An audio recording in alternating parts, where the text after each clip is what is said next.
Hello friends, एक बार फिर से आप सभी का बहुत बहुत स्वागत है। तो फ्रेंड्स, IoT M4R5 की इस क्लास में हम स्टार्ट करेंगे unit number 4 building IoT applications. और इस क्लास में हम डिस्कस करेंगे आर्डिनो IDE क्या है, इसको हम कैसे इस्तेमाल करते हैं। तो यूनिट नंबर 4 प्रोग्रामिंग पे बेस्ड है, जिसमें हम सी प्रोग्रामिंग को आगे डिस्कस करेंगे आने वाली क्लासेस में। इसमें आपके सिलेबस में एम्बेडेड सी प्रोग्रामिंग दी गई है, तो काफ़ी इंटरेस्टिंग है और ये सबसे ज़्यादा इम्पॉर्टेंट यूनिट होने वाली है। तो आप इस यूनिट के हर एक वीडियो को बहुत अच्छी तरीके से देखिएगा। जो भी प्रैक्टिकल सेशन की क्लासेस होंगी उनको आप कोशिश कीजिए, आप अपने लैपटॉप या डेस्कटॉप पे जो एप्लीकेशन हम इंस्टॉल करेंगे उसको आप इंस्टॉल कीजिए और आप प्रॉपर तरीके से हर एक एक्सपेरिमेंट को अपने आप खुद से टेस्ट करके देखिए। अगर आपके पास लैपटॉप या डेस्कटॉप नहीं है तो आप इन वीडियोस को बहुत अच्छी तरीके से देखिए, एक एक स्टेप को आप नोट कीजिए, याद रखिए, क्योंकि यहाँ से कई सारे क्वेश्चंस बन सकते हैं जो कि आने वाले एग्जाम्स में पूछे जा सकते हैं। और अगर आपने अभी तक यूनिट नंबर 1, 2, 3 कंप्लीट नहीं किया है तो सबसे पहले आप यूनिट नंबर 1, 2, 3 कंप्लीट कीजिए, देन आप यूनिट नंबर 4 स्टार्ट कीजिएगा। तो इस क्लास में आर्डिनो IDE के बारे में हम डिस्कस करेंगे, इसको हम कैसे इंस्टॉल करते हैं, इसका क्या यूज होता है, इसमें कोड कैसे लिखा जाता है, इसमें कंपाइलिंग कैसे किया जाता है, डिबगिंग कैसे होता है, कोड को अपलोड कैसे किया जाता है, ये सारी चीज़ें हम इस क्लास में डिस्कस करेंगे। तो सबसे पहले बात कर लेते हैं आर्डिनो IDE क्या है। IDE का मतलब होता है इंटीग्रेटेड डेवलपमेंट इन्वायरमेंट, एक ऐसा टूल या एप्लीकेशन जिसमें हम कोडिंग्स लिखते हैं। हर एक प्रोग्रामिंग के लिए अलग अलग IDEs आते हैं। इसी तरह से जो IoT के लिए एक एप्लीकेशन डेवलप किया गया है आर्डिनो, इसका भी एक IDE है और इसमें हम C++ में प्रोग्रामिंग करके अपने IoT सिस्टम को बना सकते हैं। तो आर्डिनो IDE एक ओपन सोर्स सॉफ्टवेयर है। सबसे पहली बात यहाँ पे मोस्ट इंपॉर्टेंट क्या है, ये ओपन सोर्स है, इसको हम फ्री में इस्तेमाल कर सकते हैं, फ्री में डाउनलोड कर सकते हैं। इसके लिए हमें कोई भी पेमेंट करने की आवश्यकता नहीं होती है। इसका उपयोग आर्डिनो बोर्ड पर कोड लिखने, अपलोड करने के लिए किया जाता है। अब देखिए, आर्डिनो एक कंपनी है जो कि अपना IDE मीन्स एक ऐसा टूल प्रोवाइड करता है जिसपे आप प्रोग्रामिंग कर सकते हैं, प्लस आपके जो प्रोग्रामिंग किए गए प्रोग्राम्स होते हैं उसको आप आर्डिनो बोर्ड में अपलोड कर सकते हैं, ताकि अगर आप किसी IoT सिस्टम को डेवलप करें तो उसको चलाने के लिए एक हार्डवेयर कंपोनेंट चाहिए, एक कंट्रोल सिस्टम चाहिए जो कि आपको आर्डिनो प्रोवाइड करता है। तो ये मार्केट में अवेलेबल है, आप इसे फ्लिपकार्ट या अमेजॉन से बाई कर सकते हैं। आप जस्ट सर्च कीजिएगा आर्डिनो किट तो आपको वहाँ पे ढेर सारी किट्स मिल जाएंगी। अगर आप खुद से प्रैक्टिकल करना चाहते हैं फिजिकल कंपोनेंट्स के साथ तो आप इस आर्डिनो के किट को बाई कर सकते हैं। इसमें आपको आर्डिनो बोर्ड के साथ में कई सारे सेंसर्स प्लस एडिशनल कंपोनेंट्स मिलेंगे जिनका इस्तेमाल करके आप कई अलग अलग तरह के IoT के प्रोजेक्ट्स बना सकते हैं। तो IDE में क्या होता है, आप कोड लिख सकते हैं और आपके द्वारा लिखे गए कोड को आर्डिनो बोर्ड जो आता है उसमें आप अपलोड भी कर सकते हैं। तो इसका काम किस लिए होता है, सिर्फ कोड लिखने के लिए, प्लस इसमें लिखे गए कोड को आर्डिनो बोर्ड में अपलोड करने के लिए हम इसका इस्तेमाल करते हैं। आर्डिनो IDE एप्लीकेशन विभिन्न ऑपरेटिंग सिस्टम जैसे विंडोज़, मैक OS और लाइनेक्स, इन सभी पे इस्तेमाल किया जा सकता है। जो आर्डिनो IDE है वो 3 अलग अलग ऑपरेटिंग सिस्टम के लिए डेवलप किया गया है। जैसे आप इसे विंडोज़ पे इस्तेमाल कर सकते हैं, मैक अगर आप एप्पल का PC इस्तेमाल करते हैं तो आप उसमें भी इंस्टॉल करके इसका यूज कर सकते हैं। अगर आप लाइनेक्स का उपयोग करते हैं, लाइनेक्स ऑपरेटिंग सिस्टम में भी इसका इस्तेमाल किया जा सकता है। इसमें लिखी जाने वाली जो प्रोग्रामिंग है वो C या C++ में प्रोग्राम्स लिखे जा सकते हैं। ये C और C++ की प्रोग्रामिंग को सपोर्ट करता है। IDE जैसे कि मैंने बताया कि इसका फुल फॉर्म होता है इंटीग्रेटेड डेवलपमेंट इन्वायरमेंट। तो MCQs में IDE का फुल फॉर्म पूछा जा सकता है, तो इंटीग्रेटेड डेवलपमेंट इन्वायरमेंट इसका फुल फॉर्म होता है। अब आर्डिनो IDE में लिखे गए प्रोग्राम्स या कोड को स्केच कहते हैं, ये भी एक MCQs में पूछा जा सकता है कि आर्डिनो में लिखे गए कोड को या प्रोग्राम को किस नाम से जानते हैं, तो इसको स्केचिंग नाम से जाना जाता है। आर्डिनो IDE सॉफ्टवेयर में लिखे गए स्केच को अपलोड करने के लिए हम आर्डिनो बोर्ड का IDE जोड़ते हैं या जोड़ना होगा। अब जैसे आप आर्डिनो के जो बोर्ड्स आते हैं आप मार्केट से बाई कर सकते हैं, उसमें कोड अपलोड करना होगा, उसके अंदर स्टोर करना होगा। तो आप उस आर्डिनो बोर्ड को अपने आर्डिनो IDE से कनेक्ट कर सकते हैं। USB केबल के माध्यम से आप अपने लैपटॉप या डेस्कटॉप में कनेक्ट करेंगे। इसके बाद उसके कुछ सॉफ्टवेयर्स होते हैं या ड्राइवर्स होते हैं, उसको हमें इंस्टॉल करना होता है। उसके बाद जो हमारे सिस्टम पे इंस्टॉल आर्डिनो IDE है, इसमें लिखा गया कोड हम अपने आर्डिनो बोर्ड में अपलोड कर सकते हैं, उसमें स्टोर कर सकते हैं। तो वही यहाँ पे लिखा है, हमें आर्डिनो बोर्ड को IDE से जोड़ना होगा। आर्डिनो IDE में लिखे गए प्रोग्राम या कोड जिसको हम स्केच के नाम से जानते हैं, इसका जो फाइल एक्सटेंशन होता है, जैसे आप C में प्रोग्राम लिखते हैं तो .c उसका एक्सटेंशन होता है, जैसे आप पाइथन में कोड लिखते हैं तो .py फाइल का एक्सटेंशन होता है, इसी तरह से आर्डिनो IDE में लिखे गए कोड की जो फाइल एक्सटेंशन होती है .ino, ये भी MCQ उसमें पूछा जा सकता है, याद रखिएगा। आर्डिनो IDE में लिखे गए कोड के फाइल एक्सटेंशन क्या होते हैं, .ino एक्सटेंशन के साथ इस फाइल को सेव किया जाता है। तो एक बेसिक इन्फॉर्मेशन होगी आर्डिनो IDE क्या है। अब आगे हम बात कर लेते हैं इसे आप कहाँ से डाउनलोड कर सकते हैं। ये इसका बेसिक UI है जहाँ से आप प्रोग्राम्स लिखते हैं, प्रोग्राम को कंपाइल कर सकते हैं, फाइल्स क्रिएट कर सकते हैं, प्रोग्राम को अपलोड कर सकते हैं। अब अगर आप खुद के सिस्टम पे आर्डिनो इंस्टॉल करना चाहते हैं तो इसके लिए आपको क्या करना होगा, आप अपने ब्राउज़र पे सर्च करेंगे आर्डिनो और यहाँ पे देखिए सबसे पहला जो लिंक दिया गया है आर्डिनो होम, यहाँ पे इसका URL है https://www.arduino.cc। ये इसकी ऑफिशियल वेबसाइट है, आपको इस वेबसाइट पे जाना है, यहीं से आप आर्डिनो के IDE को डाउनलोड कर सकते हैं। ये वेबसाइट ओपन होते हैं, आपको सॉफ्टवेयर ऑप्शन में जाना है, मेन्यू में जाना है, यहाँ पे आपको हार्डवेयर जो भी प्रोवाइड करता है वो आपको सारे हार्डवेयर्स मिल जाएंगे। जैसे यहाँ पे आपको आर्डिनो का जो बोर्ड आता है उसका आपको यहाँ पे लोगो दिखेगा, उसकी पिक्चर्स देखते हैं, इसमें आप देख सकते हैं कई अलग अलग तरह के ये हार्डवेयर कंपोनेंट प्रोवाइड करता है। आपको पूरी आर्डिनो की किट मिल जाएगी, इनकी सेंसर किट्स आती हैं, तो आप चाहें तो डायरेक्ट यहाँ से भी ले सकते हैं। बट सबसे बेस्ट ऑप्शन है अगर आप आर्डिनो के प्रैक्टिकल्स करना चाहते हैं तो आप फ्लिपकार्ट या अमेजोन से आर्डिनो की जो किट्स आती है उसे आप बाई कर सकते हैं। आपको जाना है सॉफ्टवेयर में जाने के बाद अब देखिए यहाँ पे अगर आप विंडोज़ ऑपरेटिंग सिस्टम इंस्टॉल करते हैं तो ऑटोमेटिक यहाँ पे आपको विंडोज़ का सजेशन आ जाएगा, या फिर आप मैक इंस्टॉल किए होंगे आपके सिस्टम में तो आपको मैक का मिल जाएगा। अदरवाइज़ यहाँ पे देखिए विंडोज़ 7 के लिए दिया गया है, आपको जिप फाइल में भी इसका सेटअप मिल जाएगा, या फिर जो विंडोज़ ऐप होते हैं उसमें अगर आप यहाँ पे क्लिक करेंगे तो आपके विंडोज़ ऐप पे ओपन हो जाएगा। यहाँ पे जैसे हमने क्लिक किया, यहाँ पे आप चाहें तो इनको कुछ कंट्रीब्यूट कर सकते हैं, अगर आप कंट्रीब्यूशन के साथ डाउनलोड करना चाहते हैं तो यहाँ पे क्लिक करेंगे, अदरवाइज जस्ट आप डाउनलोड पे क्लिक कीजिए, क्योंकि ओपन सोर्स सॉफ्टवेयर है तो आप चाहें तो इनको सपोर्ट करने के लिए कुछ कंट्रीब्यूट कर सकते हैं, आप इसे कुछ डोनेट कर सकते हैं। हमने यहाँ पे एप्लीकेशन वाला ऑप्शन सेलेक्ट किया था तो हमारा माइक्रोसॉफ्ट विंडोज़ का जो एप्लीकेशन प्लेटफॉर्म है वो ओपन हो जाएगा। यहाँ पे जस्ट आपको क्लिक करना है गेट इनटू स्टोर ऐप, जैसे आप क्लिक करेंगे और यहाँ पे ओपन माइक्रोसॉफ्ट स्टोर, जस्ट हमने क्लिक किया और ये हमारा माइक्रोसॉफ्ट का स्टोर ओपन हो जाएगा और इसमें आपको आर्डिनो इंस्टॉल करने का ऑप्शन मिल जाएगा, यहाँ से आप कर सकते हैं। ये जस्ट अभी कनेक्ट हो रहा है। अब यहाँ से कनेक्ट होने के बाद गेट पे जस्ट क्लिक करना होगा, देखिए इंस्टॉल ऑप्शन आ चुका है, यहाँ पे आप जैसे क्लिक करेंगे आर्डिनो IDE जो है वो आपके सिस्टम में इंस्टॉल हो जाएगा। ये पहला तरीका हो गया। दूसरा तरीका क्या होता है, फिर से हम बैक जाते हैं और इसके आप डायरेक्ट जिप फाइल भी डाउनलोड कर सकते हैं। जैसे आप इस पेज पे आते हैं सॉफ्टवेयर पे, यहाँ पे क्लिक करेंगे तो आपके माइक्रोसॉफ्ट स्टोर में जो स्टोर में अवेलेबल इसका सेटअप है वो डाउनलोड हो जाएगा, आपके सिस्टम में इंस्टॉल हो जाएगा। अदरवाइज़ अगर आप इसे एक अलग से ऑफलाइन फाइल चाहते हैं तो आपको यहाँ पे नीचे आना होगा। ये देखिए विंडोज़ दिया गया है, मैक दिया गया है, लाइनक्स दिया गया है। आप अपने लाइनक्स ऑपरेटिंग सिस्टम में 32 64 बिट जो भी आप चाहते हैं वो यहाँ सेलेक्ट कर सकते हैं। अगर हमें विंडोज़ का इंस्टॉल करना है तो जस्ट इस विंडोज़ ऑप्शन पे क्लिक करेंगे, अब हमारे सिस्टम में ऑटोमेटिक एक फ़ाइल डाउनलोड होगी। जस्ट डाउनलोड पे क्लिक करेंगे तो देखिए यहाँ पे जिप फाइल डाउनलोड हो रही। इस जिप फाइल को डाउनलोड करने के बाद आपको अनजिप करना होगा। इसको हम पॉज कर देते हैं, ऑलरेडी हम इस फाइल को डाउनलोड कर चुके हैं पहले से। तो अब आपको दिखाते हैं कहाँ पे, डाउनलोड्स ऑप्शन में जाइएगा। डाउनलोड की गई जिप फाइल जो होगी वो आपको, जैसे कि मैंने पहले से डाउनलोड करके रखा है, कुछ इस तरह की जिप फाइल होगी।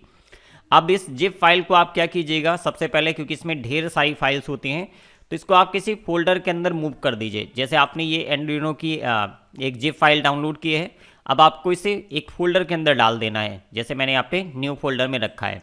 न्यू फोल्डर में रखने के बाद इस पर राइट क्लिक कीजिए। राइट क्लिक करने के बाद इसे एक्सट्रैक्ट ऑल कर दीजिए। कोई भी आपके पास कंप्रेसर होना चाहिए, जैसे कि बिन जिप या कोई भी ऐसा टूल आप डाल लीजिए, या फिर बिन रार डाल सकते हैं जिससे आप इसकी फ़ाइल को एक्सट्रैक्ट कर पाएँ, क्योंकि एक जिप फाइल है। तो एक्सट्रैक्ट ऑल पे क्लिक करेंगे तो ये एक्सट्रैक्ट होके कुछ इस तरह का फोल्डर आपको देखने को मिलेगा। इस फोल्डर पे हम डबल क्लिक करते हैं तो अब आपको यहाँ पे पूरी सेटअप फाइल्स मिल जाएंगी। यहाँ पे देखिए एड्रिनो की सारी सेटअप फाइल्स आ चुकी हैं, बहुत सारी फाइल्स हैं। अब आपको यहाँ पे क्या करना है, अगर आपको सिर्फ IDE इंस्टॉल करना है तो देखिए आर्डिनो यहाँ पे एक ऑप्शन दिया गया है, एक आइकन है, इस पर जस्ट आपको क्या करना है, डबल क्लिक कर देना है। डबल क्लिक करने के बाद ये इंस्टॉल होना स्टार्ट हो जाएगा। यहाँ पे जो भी परमिशंस मांगता है आप इसे अलाउ कर दीजिएगा। जस्ट ये इंस्टॉल हो रहा है आर्डिनो का IDE। तो ये बहुत छोटा सा बेसिक एप्लीकेशन है, बहुत छोटा सा एप्लीकेशन है, इजीली इंस्टॉल हो जाता है। तो ये हमारा IDE इंस्टॉल हो गया, आर्डिनो का IDE इंस्टॉल हो चुका है। इस सेटअप फाइल के अंदर आपको एक और चीज़ मिलती है, आर्डिनो डिबगर। तो अगर आप इसे भी इंस्टॉल करना चाहते हैं डिबग करने के लिए, एक डिबगिंग टूल दिया गया है जो आपके प्रोग्राम्स को डिबग करने में हेल्प करता है। कई बार क्या करते हैं आप, आर्डिनो एक IDE है और इसके साथ में कुछ हार्डवेयर कंपोनेंट भी कनेक्ट करते हैं, उनको अगर टेस्ट करना हो तो काफ़ी डिफिकल्ट होता है मैनुअल तौर पे टेस्ट करना। तो हम चाहें तो इसका एक ऑटोमेटेड टूल जो कि आर्डिनो डिबगर है इसी के साथ आता है, उसे भी इंस्टॉल कर सकते हैं। तो इसको इंस्टॉल करने के लिए सबसे पहले आपको आर्डिनो IDE इंस्टॉल करना है, उसके बाद आपको इस डिबगर पे डबल क्लिक करके इसको भी इंस्टॉल कर देना है। विंडोज़ में कई बार आपको ये वाली स्क्रीन दिखेगी, विंडोज़ प्रोटेक्टेड। तो यहाँ पे आपको मोर इन्फो पे क्लिक करना है, फिर आपको रन एनीवे पे क्लिक कर देना है और इस तरह से जो आपका आर्डिनो डिबगर है वो भी आपके सिस्टम पे इंस्टॉल हो जाएगा। तो अभी हमें इसकी ज़रूरत नहीं है क्योंकि कोई भी हार्डवेयर कंपोनेंट हम अपने सिस्टम के साथ आर्डिनो का बोर्ड कनेक्ट नहीं कर रहे हैं, तो अभी हमें इसकी ज़रूरत नहीं है। ओके, तो इस तरह से आप सिंपली अपने सिस्टम, लैपटॉप, डेस्कटॉप में आर्डिनो का IDE इंस्टॉल कर सकते हैं। जब आप इंस्टॉल करेंगे तो ये हमारी होम स्क्रीन होती है। आप फाइल पे जाइए, यहाँ पे कई सारे मेन्यूज़ हैं, न्यू फाइल क्रिएट कर सकते हैं या फिर आप आर्डिनो की पहले से फाइल सेव की गई है तो आप इसे ओपन कर सकते हैं। इस तरह के बेसिक ऑप्शंस हैं, ये सारी चीज़ें आप पहले से जानते होंगे। एडिट पे जाएंगे तो यहाँ पे एडिटिंग के सारे ऑप्शंस मिल जाएंगे। स्केच पे जाएंगे तो यहाँ पे स्केच मीन्स यहाँ पे प्रोग्राम को किस नाम से जानते हैं, स्केच नाम से जानते हैं। अगर आपने प्रोग्राम लिख लिया है, उसे आप रन करना चाहते हैं, कंपाइल करना चाहते हैं, वेरीफाई करना चाहते हैं, तो कंट्रोल और इसकी शॉर्टकट की होती है। MCQs में पूछा जा सकता है आर्डिनो IDE में कोड को वेरीफाई या कंपाइल करने की शॉर्टकट की क्या है, तो Ctrl+R। आप इस पर जस्ट क्लिक करेंगे, अगर आपने बिल्कुल सही प्रोग्राम लिखा होगा तो यहाँ पे उसका जो सक्सेसफुली कंप्लीटेड करके आ जाएगा। अदरवाइज नीचे जो आपको यहाँ पे ब्लैक स्क्रीन दिख रहा है, यहाँ पे आपको एरर मैसेज आएगा। अभी यहाँ पे मैंने कोई भी कोड नहीं लिखा है, बेसिक इसका फ्रेमवर्क पड़ा हुआ है। स्केच पे दोबारा क्लिक करते हैं, अपलोड। अगर आपका प्रोग्राम सक्सेसफुली कंपाइल हो चुका है, वेरीफाई हो चुका है, कोई भी एरर नहीं है और उसे आप अपने आर्डिनो बोर्ड पे अपलोड करना चाहते हैं, तो आपका आर्डिनो बोर्ड आपके सिस्टम से USB केबल के माध्यम से कनेक्ट होना चाहिए। देन आप जस्ट अपलोड ऑप्शन पे क्लिक करेंगे, उसमें अपलोड हो जाएगा, उसकी मेमोरी में सेव हो जाएगा, उस बोर्ड की मेमोरी में आपका प्रोग्राम सेव हो जाएगा। और इसके लिए शॉर्टकट की इस्तेमाल करते हैं Ctrl+U। सभी शॉर्टकट कीज इंपॉर्टेंट हैं क्योंकि यहाँ से MCQs क्वेश्चंस में क्वेश्चंस पूछे जा सकते हैं। ओके, अपलोड यूजिंग प्रोग्रामर, तो यहाँ पे Ctrl+U शॉर्टकट की इस्तेमाल करेंगे। एक्सपोर्ट कंपाइल्ड बाइनरी, अगर आप कंपाइल्ड बाइनरी फाइल को एक्सपोर्ट करना चाहते हैं बोर्ड से तो आप Ctrl+Alt+S शॉर्टकट की का इस्तेमाल कर सकते हैं। सो स्केच फोल्डर, आपका sketch folder means program folder कहाँ पे है, कहाँ पे सेव किया गया, उसे आप Ctrl+K का इस्तेमाल करके एक्सेस कर सकते हैं। इसमें लाइब्रेरी भी होता है, आप चाहें तो अपने प्रोग्राम्स को लाइब्रेरी में खुद की जो इसकी लाइब्रेरी होती है उसमें भी प्रोग्राम्स को ऐड कर सकते हैं, या फिर आप कोई नई फाइल ऐड करना चाहते हैं तो भी आप यहाँ से कर सकते हैं। ये हो गया। टूल्स में जाएंगे तो ऑटो फॉर्मेट का टूल मिल जाता है, इसमें आप अपने प्रोग्राम को ऑटो फॉर्मेट कर सकते हैं। अगर आप इसमें लाइब्रेरीज मैनेज करना चाहते हैं तो उसका ऑप्शन मिल जाएगा। सीरियल मॉनिटर आपके टॉपिक में दिया गया। सीरियल मॉनिटर इसका एक तरीके से अलग से टूल होता है जो कि डिबगिंग के लिए इस्तेमाल किया जाता है इसका, तो इसके बारे में हम आगे पढ़ेंगे। सीरियल प्लॉटर होता है, ये भी एक इसका टूल होता है। तो यहाँ पे आपको सारे ऑप्शंस मिल जाएंगे, ये सारे ऑप्शंस आप इस्तेमाल कर सकते हैं जिस टाइम पे आप इस IDE का इस्तेमाल करके कोड लिख रहे हो। तो आपको जिस टूल की आवश्यकता होगी, जिस ऑप्शन की आवश्यकता होगी, आपको यहाँ पे मेन्यूज़ में मिल जाएंगे। ओके, अगर आप यहाँ पे देखते हैं तो इसके कुछ शॉर्ट ऑप्शंस भी दिए गए हैं आइकन्स के फॉर्म में। जैसे टिक मार्क पे क्लिक करते हैं तो आपका जो कोड होगा वेरीफाई हो जाएगा। यहाँ पे देखिए अपलोड का दिया गया है, इस पर क्लिक करके आप प्रोग्राम को डायरेक्ट अपलोड कर सकते हैं। आपको यहाँ पे स्केच मेन्यू के अंदर जाने की ज़रूरत नहीं, आप डायरेक्ट यहाँ पे क्लिक करके भी अपलोड कर सकते हैं। प्लस यहाँ से न्यू फाइल बना सकते हैं, ओपन कर सकते हैं और सेव कर सकते हैं, अपने कोड को या स्केच को सेव कर सकते हैं। तो बेसिक इंटरफेस है, बहुत ही ईजी है और इसी इंटरफेस पे यहाँ पे हम प्रोग्राम्स को लिखते हैं। जो आर्डिनो के प्रोग्राम्स हैं वो सी प्रोग्रामिंग या C++ में लिखते हैं। इसके लिए हम एम्बेडेड सी प्रोग्रामिंग का इस्तेमाल करेंगे। आगे कुछ प्रोग्रामिंग का कॉन्सेप्ट भी दिया गया आपके सिलेबस है यूनिट नंबर 4 में, तो उसको भी हम प्रैक्टिकल के साथ देखेंगे। तो ये हो गया आर्डिनो IDE। आप सब चाहें तो इसे इंस्टॉल कर सकते हैं, ओपन सोर्स है, फ्री में अवेलेबल है, तो आप चाहें तो इसे इंस्टॉल करके अपने सिस्टम पे यूज कर सकते हैं। इसका स्नैपशॉट हमने ई बुक में ऐड कर दिया है। तो देखिए यहाँ पे जो बेसिक ब्लॉक है, यहाँ पे कोड लिखना होता है, यहाँ पे आपको आउटपुट दिख जाएगा। इन सभी के बारे में मैंने बता दिया क्या होता है। ओके, अब नीचे आइए। स्केच में कोड लिखने के स्टेप्स कौन कौन से होते हैं। स्केच मीन्स प्रोग्राम में जो कोड लिखा जाता है उसके कौन कौन से स्टेप्स होते हैं। सबसे पहले डिफाइन योर प्रोग्राम। आप जिस प्रोग्राम को लिखना चाहते हैं उस प्रोग्राम को डिफाइन करेंगे। डिक्लेयर ईच इनपुट आउटपुट, आपको कौन से इनपुट और कौन से आउटपुट चाहिए उसे भी डिक्लेयर करना है। Next, create and appropriate method. आपको इनपुट आउटपुट डिफाइन करने के बाद अब आप क्या करेंगे, मेथड को क्रिएट करेंगे। जैसे मान लीजिए हमें कैलकुलेटर का प्रोग्राम बनाना है, तो हमें एडिशन के लिए एक मेथड बना दिया, सब्ट्रैक्शन के लिए एक मेथड बना दिया, मल्टीप्लिकेशन के लिए एक मेथड बना लिया। तो ये जस्ट हमने एग्जांपल के लिए बताया। तो इसी तरह से आप जिस भी IoT सिस्टम के लिए यहाँ पे कोडिंग करेंगे उसमें जो भी फंक्शनलिटीज़ देना चाहते हैं, फीचर्स देना चाहते हैं, उनके अलग अलग मेथड्स को हम यहाँ पे क्रिएट करेंगे। तो क्रिएट मेथड, देन यहाँ पे क्या है, जिन मेथड्स को आपने क्रिएट किया उसे आप क्या करेंगे, उन मेथड्स को आप लूप के अंदर कॉल करेंगे। तो ये बेसिक 4 स्टेप होते हैं किसी भी स्केच को कोड लिखने के। स्केच में कोड लिखने के 4 स्टेप्स हैं। Define your program, declare each input output variables, create and appropriate method means आप मेथड क्रिएट करेंगे और उन मेथड्स को आप लूप के अंदर कॉल करेंगे। तो इन 4 स्टेप्स को हम फॉलो करते हैं। अब देखिए, अगर आप डिफाइन करना चाहते हैं प्रोग्राम को तो सबसे पहले आपको क्या करना है, आर्डिनो IDE को ओपन करना होगा। इसमें न्यू मेन्यू पे जाना है, फाइल मेन्यू पे जाना है और यहाँ से न्यू ऑप्शन सेलेक्ट करके एक न्यू फाइल क्रिएट कर लेनी है। नेक्स्ट ऑप्शन देखिए, डिक्लेयर योर इनपुट आउटपुट। तो आप कौन कौन से इनपुट या आउटपुट लेना चाहते हैं आप प्रोग्राम में इस्तेमाल करेंगे, उनको आप उसके साथ में जोड़ते हैं, उनको डिक्लेयर करते हैं। नेक्स्ट देखिए, क्रिएट अप्रोप्रिएट मेथड। तो आपको क्या करना है, जिस पर्टिकुलर सिस्टम को डेवलप करने के लिए आप प्रोग्राम लिख रहे हैं उस पर्टिकुलर सिस्टम में कौन कौन से फीचर्स या फंक्शंस देना चाहते हैं उसके लिए अलग अलग ब्लॉक्स में हम कोड लिखेंगे जिसको फंक्शन के नाम से जानते हैं। आगे हम इनको डिटेल में देखेंगे फंक्शंस क्या हैं, कैसे लिखते हैं। आने वाली क्लासेस में ये सारी चीज़ें बहुत अच्छी तरीके से क्लियर हो जाएंगी।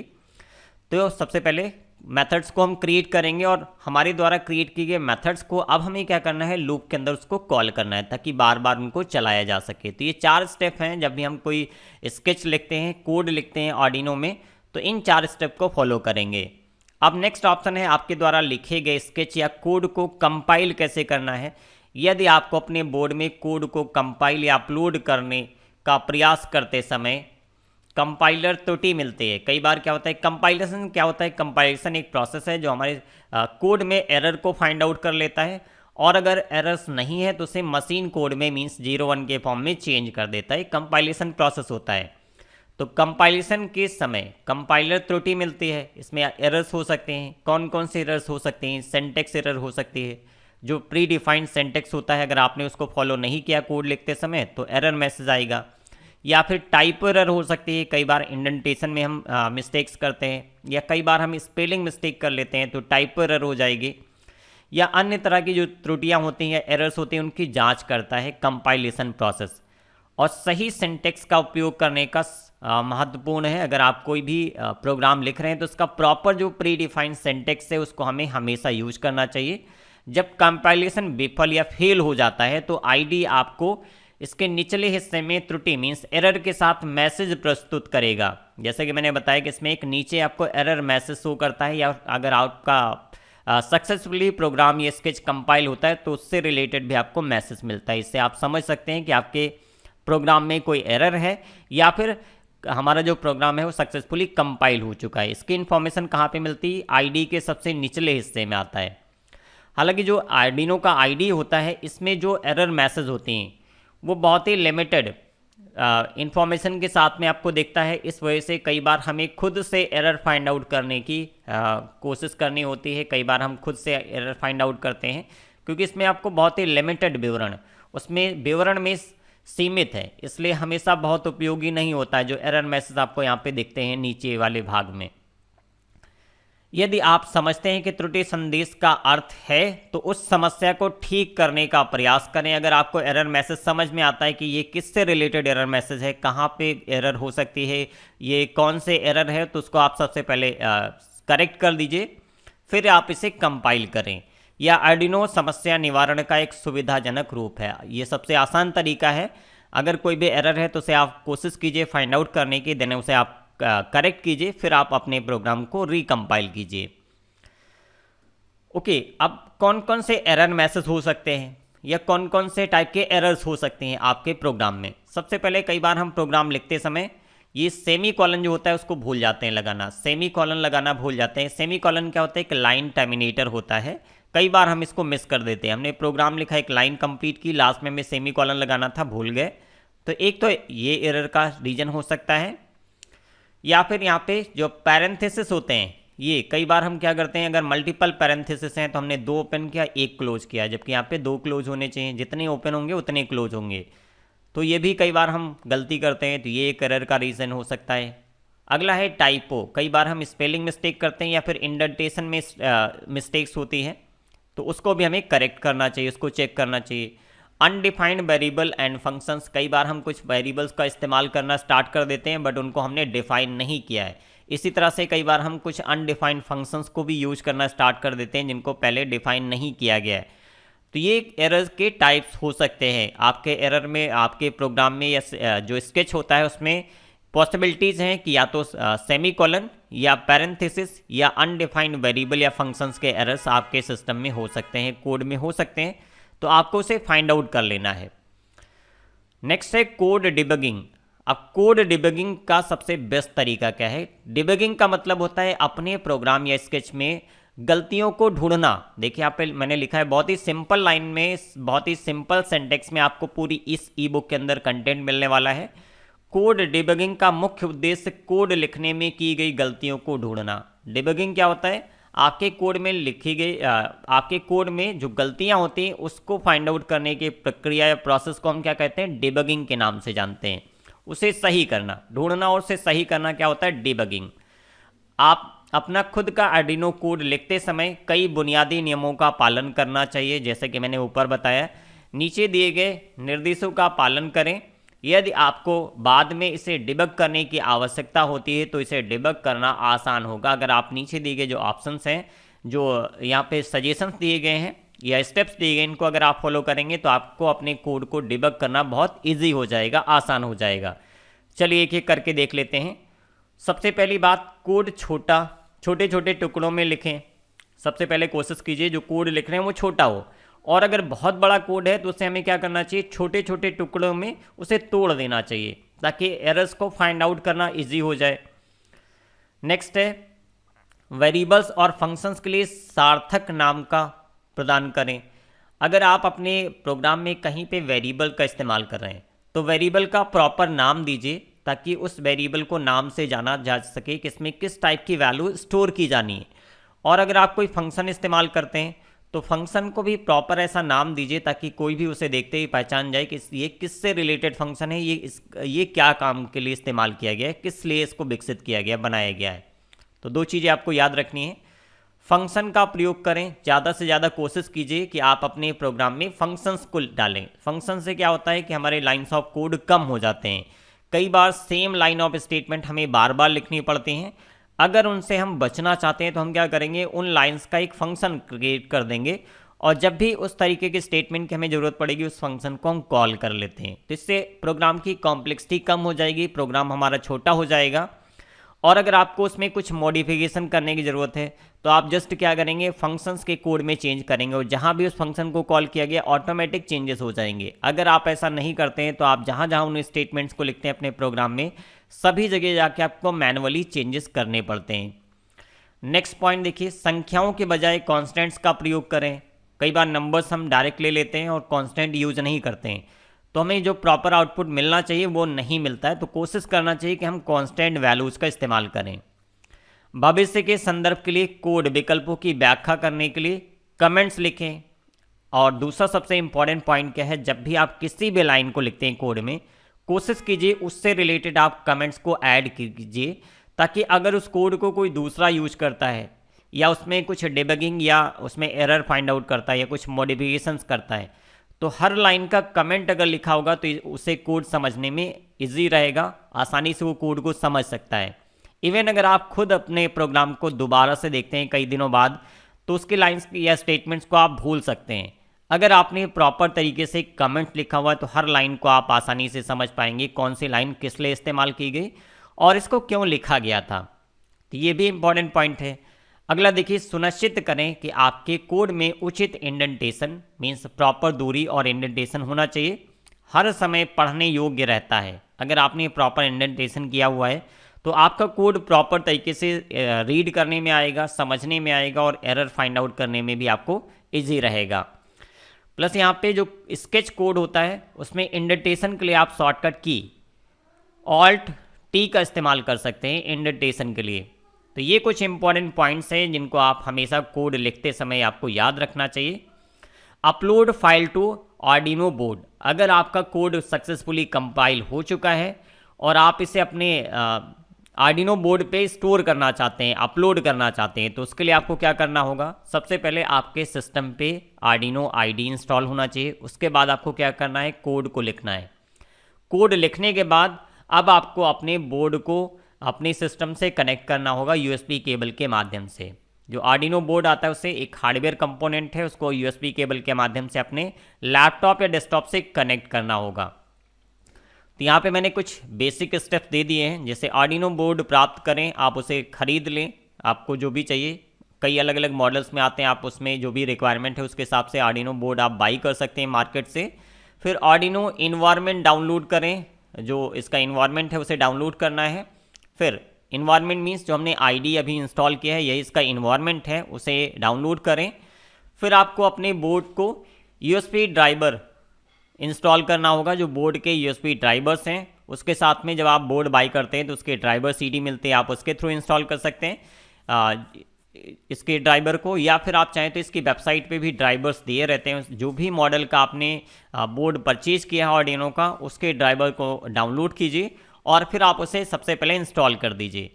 यूएसबी ड्राइवर्स ड्राइवर्स इंस्टॉल करने के बाद ही आपको अपना बोर्ड अपने सिस्टम के साथ में कनेक्ट करना है। उसी तरह से जैसे हम कोई मार्केट से नया प्रिंटर परचेज करते हैं, उसके साथ में एक ड्राइवर सीडी मिलती है, तो सबसे पहले हम क्या करते हैं, उस ड्राइवर सीडी को अपने सिस्टम में इंस्टॉल करते हैं और उसके बाद हम अपने प्रिंटर को कनेक्ट करते हैं। सेम इसी तरह से आपको क्या करना है, आर्डिनो बोर्ड के ड्राइवर को इंस्टॉल करना अपने सिस्टम में, उसके बाद आपको बोर्ड को अपने सिस्टम से यूएसबी केबल के माध्यम से कनेक्ट करना है। और कनेक्ट करने के बाद अब आपको अपलोड प्रोग्राम को अपलोड करना है। जैसे कि मैंने यहाँ पे एक पिक्चर दिखाया है आपको, देखिए यहाँ पे जस्ट ऊपर जाइए थोड़ा सा, इस ई बुक के अंदर आपको ये इमेज मिल जाएगी। इस इमेज में देखिए, यहाँ पे देखिए नो बोर्ड सेलेक्टेड, जब आपका बोर्ड कनेक्टेड होगा या मल्टीपल बोर्ड्स कनेक्टेड होंगे तो इस ड्रॉप डाउन लिस्ट में उनके नाम आएंगे और जिस बोर्ड पे आप प्रोग्राम को अपलोड, जैसे मान लीजिए ये प्रोग्राम लिखा है, इस प्रोग्राम को हम अपने बोर्ड पे स्टोर करना चाहते हैं, अपलोड करना चाहते हैं, तो इस लिस्ट में से सेलेक्ट करेंगे किस बोर्ड पे हमें अपलोड करना है और फिर यहाँ पे क्या करेंगे, अपलोड ऑप्शन पे क्लिक कर देंगे। ये देखिए वेरीफाई के लिए दिया गया, ये अपलोड करने का ऑप्शन होता है, यहाँ पे क्लिक करेंगे और ये कोड हमारा हमारे बोर्ड में स्टोर हो जाएगा, अपलोड हो जाएगा। तो ये बेसिक स्टेप होता है जिसको फॉलो करके आप आर्डिनो बोर्ड में आर्डिनो स्केच या प्रोग्राम को अपलोड कर सकते हैं। ओके, तो उम्मीद है ये सारी इन्फॉर्मेशन आपको समझ में आ चुकी होगी। आप चाहें तो इसको थोड़ा सा प्रैक्टिकल के साथ भी चेक कर लीजिए, मीन्स इसको डाउनलोड कीजिए, अपने सिस्टम पे इंस्टॉल कीजिए और इसके यूआई को चेक कर लीजिए। आने वाली क्लासेस में हम इसको प्रैक्टिकल सेशंस में यूज करने वाले हैं, कई सारे प्रोग्राम्स बताएंगे और आईओटी के कुछ सिंपल से प्रोजेक्ट्स होंगे जिनको आर्डिनो बोर्ड पे हम करके दिखाएंगे। प्लस अगर आप आर्डिनो बोर्ड या इसकी किट बाई नहीं करना चाहते हैं तो उसका भी एक बहुत ही बेसिक तरीका हम आपको बताएंगे, बहुत सिंपल तरीका बताएंगे। इसके कुछ सिमुलेटर्स आते हैं, तो अगली क्लास में हम यही डिस्कस करने वाले हैं इसके कौन से सिमुलेटर्स हैं जिनको बिना किसी किट को परचेज किए हुए भी आप आर्डिनो बोर्ड को इस्तेमाल करके, आर्डिनो किट का इस्तेमाल करके और इसके कई अलग अलग एक्सपेरिमेंट या प्रैक्टिकल्स हम कर सकते हैं इंटरनेट पे डायरेक्ट लाइव। तो ये सारी चीज़ें हम नेक्स्ट क्लास में आपको प्रैक्टिकल के साथ करके दिखाएंगे, कुछ एग्जाम्पल्स भी बताएंगे। तो आप अगर किट नहीं परचेज करना चाहते हैं तो आप फ्री ऑफ कॉस्ट सिमुलेटर्स का इस्तेमाल करके भी इसके प्रैक्टिकल्स आप अपने सिस्टम में लैपटॉप या डेस्कटॉप पे कर सकते हैं। तो सीरियल मॉनिटर की बात करें तो एक डिबगिंग टूल होता है। देखिए, एड्रीनो के साथ प्रोजेक्ट बनाते समय सीरियल मॉनिटर एक आवश्यक टूल है, क्योंकि ये एक डिबगर होता है। यह आर्डिनो आईडी सॉफ्टवेयर का हिस्सा है। ये इसका एक टूल है, कंपोनेंट है, जिसको इसके साथ में हम जोड़ सकते हैं, अटैच कर सकते हैं। इसका काम आपके कंप्यूटर से आर्डिनो बोर्ड यूएसबी पर संदेश भेजने और आर्डिनो से संदेश प्राप्त करने की अनुमति देता है। आप यूएसबी के केबल के माध्यम से आर्डिनो बोर्ड को संदेश भेजने या उससे संदेश प्राप्त करने के लिए अनुमति देता है। इसका उपयोग डिबगिंग टूल के रूप में करते हैं। ये जो सीरियल मॉनिटर है, ये क्या है? एक डिबगिंग टूल होता है जो हमारे प्रोग्राम्स में या हमारे सिस्टम में होने वाली एरर्स को फाइंड आउट करता है, उसको करेक्ट करने में हेल्प करता है। कॉन्सेप्ट का टेस्ट करने, जो हमने प्रोग्राम लिखा है उसको टेस्ट करने या सीधे आर्डिनो बोर्ड से संवाद करने के लिए इसका उपयोग किया जाता है। तो आप बेसिक तौर पे इसको दिमाग में ये रखिए कि सीरियल मॉनिटर क्या है? एक डिबगर है, जिसका इस्तेमाल हम आर्डिनो बोर्ड और जो आर्डिनो आईडी है इसके बीच में कम्युनिकेशन इस्टेब्लिश करने, प्लस अपने प्रोग्राम में एरर्स को फाइंड आउट करने, या फिर आर्डिनो बोर्ड से कनेक्टेड जो कंपोनेंट्स है उसमें कौन सा कंपोनेंट प्रॉपर काम कर रहा है या नहीं कर रहा है, उसको डिबग करने के लिए हम सीरियल मॉनिटर टूल का इस्तेमाल करते हैं। और सीरियल मॉनिटर टूल हमारे आर्डिनो आईडी का ही एक सॉफ्टवेयर है, एक कंपोनेंट है, इसका एक हिस्सा है। तो बस इस क्लास में इतना ही। नेक्स्ट क्लास से हम स्टार्ट करेंगे एम्बेडेड सी प्रोग्रामिंग, जिसमें हम सी प्रोग्रामिंग के कुछ कॉन्सेप्ट को समझेंगे। इसमें डिटेल में हम ये सारी चीज़ें कवर करने वाले हैं इस यूनिट की, क्योंकि यहाँ से बहुत सारी चीज़ें हैं जो आपके एग्जाम में पूछी जा सकते हैं। कई बहुत सारे टॉपिक्स हैं जिनसे क्वेश्चन बन सकते हैं। प्लस आपको इसमें सी प्रोग्रामिंग का बेसिक पूरा कॉन्सेप्ट इस यूनिट में देखने को मिलेगा। तो इस क्लास में बस इतना ही। आप सभी कमेंट सेक्शन में जरूर बताइएगा कि आपको ये क्लास कैसी लगी। अगर आप इस वीडियो को हमारे यूट्यूब चैनल पे देख रहे हैं तो आप IoT M4R5 के कंप्लीट कोर्स को ज्वाइन करने के लिए आप हमारे ज्ञानएक्सपी मोबाइल ऐप को डाउनलोड कर सकते हैं। यहाँ पे आपको डिटेल कंप्लीट सिलेबस के वीडियो लेक्चर्स, मॉडल पेपर्स, ई बुक, प्रैक्टिस सेट, ये सारी चीज़ें आपको कोर्स के साथ में अवेलेबल कराई जा रही हैं, जहाँ से आप घर बैठे अपने पूरे O लेवल की तैयारी कर सकते हैं। O लेवल के सभी सब्जेक्ट्स हमारे ज्ञानएक्सपी मोबाइल ऐप पे अवेलेबल है। तो मिलते हैं नेक्स्ट क्लास में, जिसमें हम स्टार्ट करेंगे एम्बेडेड सी लैंग्वेज। तब तक के लिए bye bye. Thank you for watching.